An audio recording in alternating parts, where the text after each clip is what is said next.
I'm Joanna Garzilli. You're watching Life Stories. Today, I have a very special guest. Her name is Amy Rose. She is a dear friend of mine, a yoga instructor extraordinaire, and recently on The Kardashians. Amy, welcome. I look forward to hearing your life story. Thank you, Joanna. It's a pleasure to be here. Thank you for having me. So where did you grow up? I grew up in a small town called Grosse Pointe, Michigan. And it's nestled right on the lakes, Lake St. Clair, and I grew up on the boats, water skiing. I'm always around water. It was lovely. So that was my childhood. And then Siblings? Siblings. I have 3 siblings, and they're much older than me. They're 10 years apart. I kind of came as the little blessing at the end. It was a surprise to my family when I came. When you say a surprise, how so?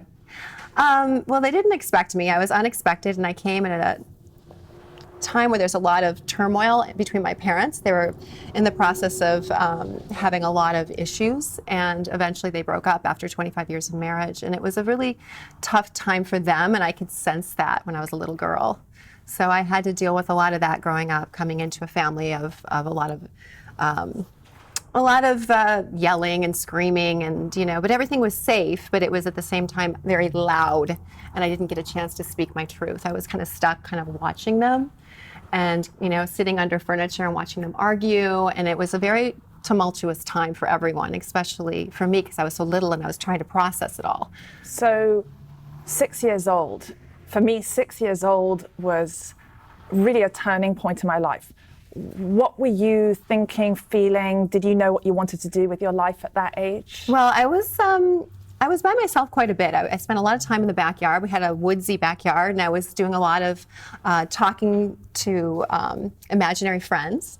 I had a little tree house. I would climb up trees, and I loved being in the trees, and I would look at myself like in the mirror, in a fake little mirror, and I would say, one day, Amy, you are going to be a shining star. And I always thought I was going to be somebody special that had a message to send. And I knew that when I was little, when I was 6. Even though there was a lot of yelling going on, I would sing in the backyard, I would play with the butterflies and the birds, and I was with the animals quite a bit. So I was also very quiet, though, when I went out in public places, but I enjoyed nature quite a bit by myself. And was school a positive experience for you, negative? It was hard for me to concentrate because with all the arguing going on at home, when I would go to school, I found myself looking out the window and daydreaming of maybe being somewhere else, just kind of maybe astral travel. At this point, looking back, I think I was not really quite in my physical body when I get called upon. What was your favorite subject at school? I liked home economics. I really did. I mean, I enjoyed just being around the house and cooking, the playhouse and cooking, and that was the time we could talk with friends. But I would always get in trouble for talking too much at that point, because that was when I was starting to evolve and I was becoming a teenager. And so for you, moving forward in time, dating, teenage years, how was that? I wasn't allowed to date. I was sequestered in my home. My mother kept me away from all the men. And maybe that was a good thing, I think. I was really shy. I didn't kiss a boy until I was a senior in high school. I didn't go to homecoming. I didn't go to prom. I didn't do anything. In fact, I was stuttering quite a bit when I was a little girl. I still had a hard time processing who I was, and I was so quiet around the house. But somehow home ec, I was talking quite a bit. I ended up getting a D in that home ec class, by the way, because I wasn't paying attention. So when did you first discover an interest in yoga? Because that's what you do now. That's a great question, because yoga was my savior. I had some tough times discovering who I was, feeling worthy in life.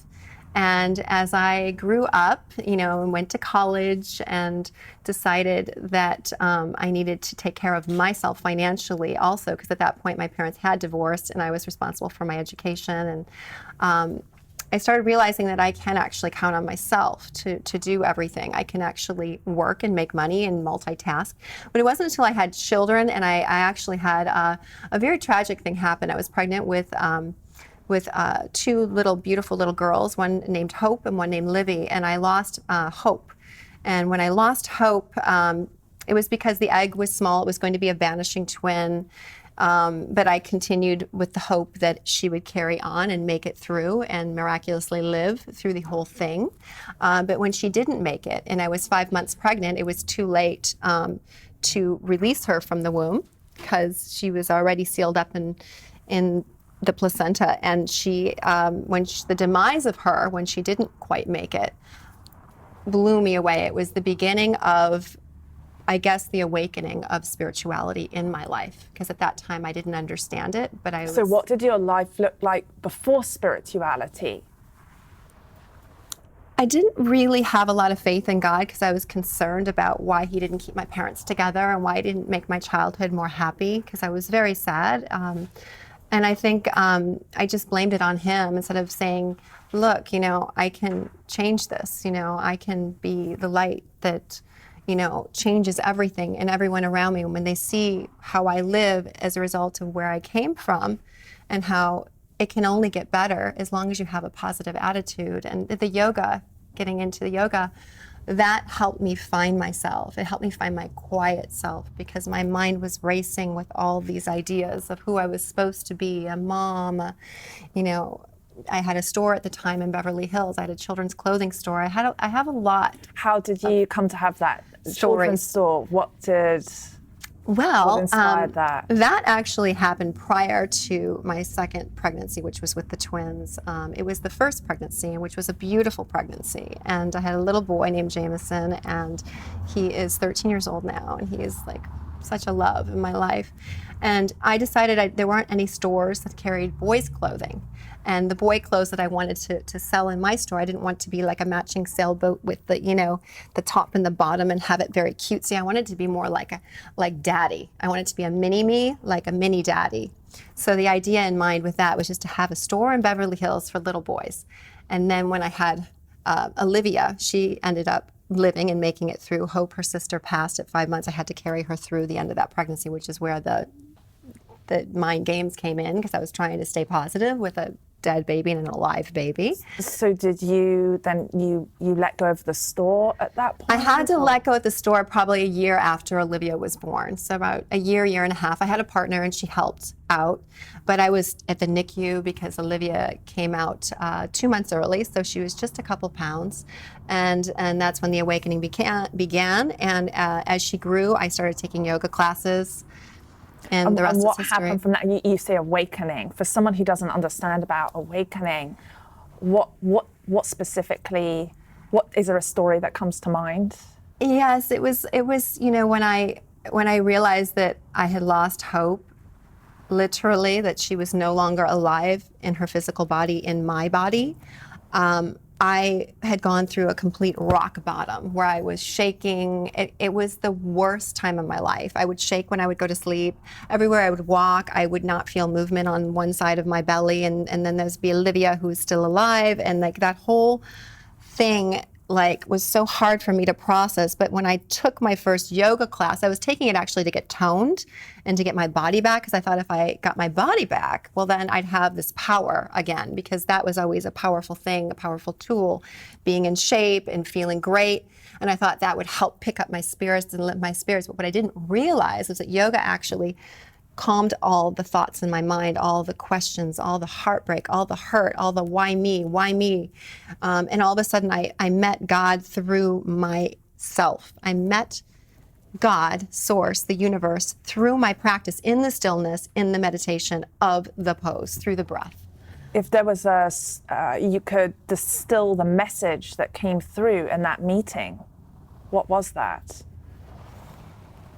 It was like I was being wrapped in the wings of Mother Earth, and complete unconditional love was right there inside me.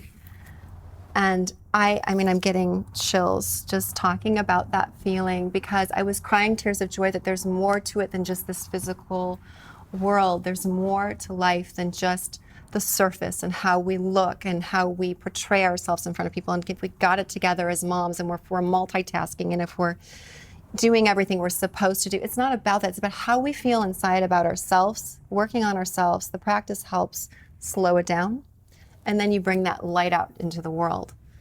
How would you summarize the first part of your life, it's as if to me it says, if things are divided into three parts, beginning, middle, and end, what overall, what would you say is a life lesson you've learned about the first part of your life? The first part of my life was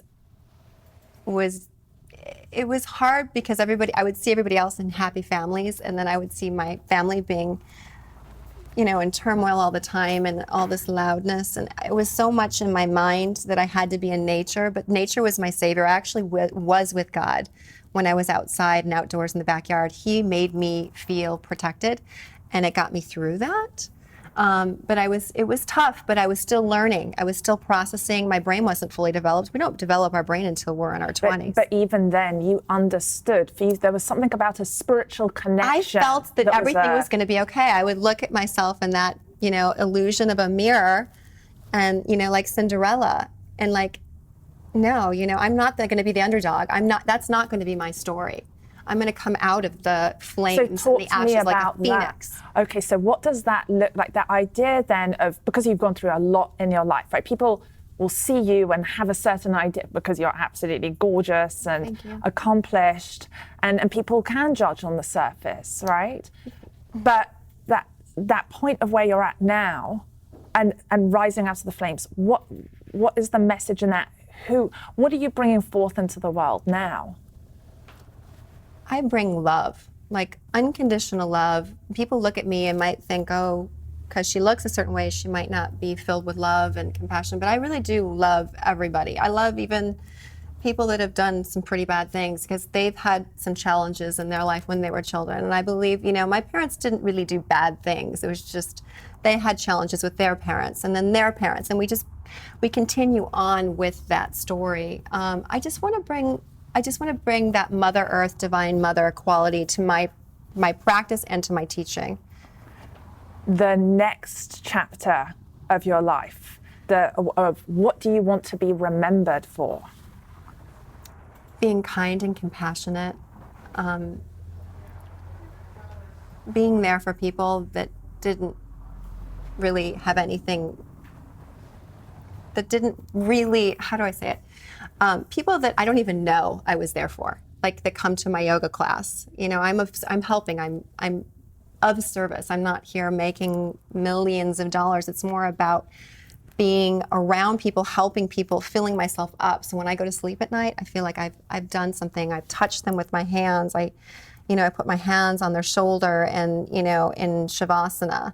And I just gently touch them, and you can feel the love. It's almost like that same feeling of the Mother Earth, the Divine Mother, just like you're safe. It's okay. And I'm here for you. Beautiful. So what's your, I'm jumping around to something simple here. What's your favorite color? It changes all the time with my moods. Right now, I really like the color blue, and this dress popped out when I was in a clothing store. Royal blue. Yeah, this dress popped out. My car is this color too. Blue is the throat chakra color, so it's all about speaking your truth, and I think it's symbolic, and it interweaves in the way I am rising up from the ashes and all of life's challenges, and the yoga practice has really been the temple for me. Is there a time in your life that you regret not speaking up? Oh God, so many times. What pops into your mind right now? I think I'm trying to think of one specific every day, even still today, I wish I'd speak up on certain things. We're only human. I think when I was a little girl, I should have spoke up to my parents because I would watch them and I would feel like it was my fault that they were divorcing, and it really wasn't my fault. And I internalized the whole thing. Like if they didn't have me, if I didn't come at the last minute when they were in their late 30s, they could have been in love, and I took it away from them. And I should have said, Mom and Dad, I know this isn't about me. I know you guys have your karma to work with, and it has nothing to do with me, and I'm here for you, and I love you both unconditionally. I wish I said that to them and started the path like that. And when is a time you have been courageous and you've spoken up? Oh, gosh.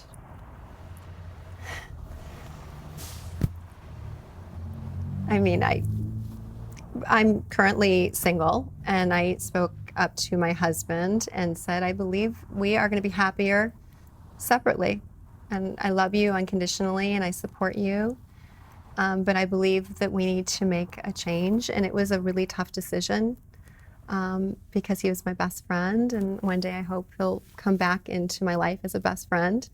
But it's hard when you're transitioning. And I didn't want my children to see that same pattern that I had seen as a child, because I want them to find loving relationships where they're watching their parents and they're seeing them, you know, with this intimacy that is like no other, that is like an abundant love. And I posted something on my Instagram last night. It was just really important that, you know, you don't settle.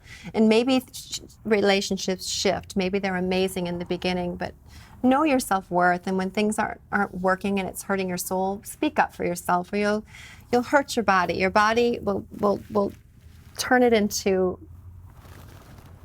almost like a hurricane in your core and your solar plexus, and your body will break down and you will have an illness if you don't speak your truth. Your body doesn't lie. The mind can tell you things and play tricks, but the body won't lie. And I believe I saved my health by moving on, and I believe I saved his health. And my children see loving parents that work together and speak kindly of each other when the other person's not around. My last question for you is, if you were to reincarnate as an animal, what animal would that be and why? God, that's a brilliant question, Joanna.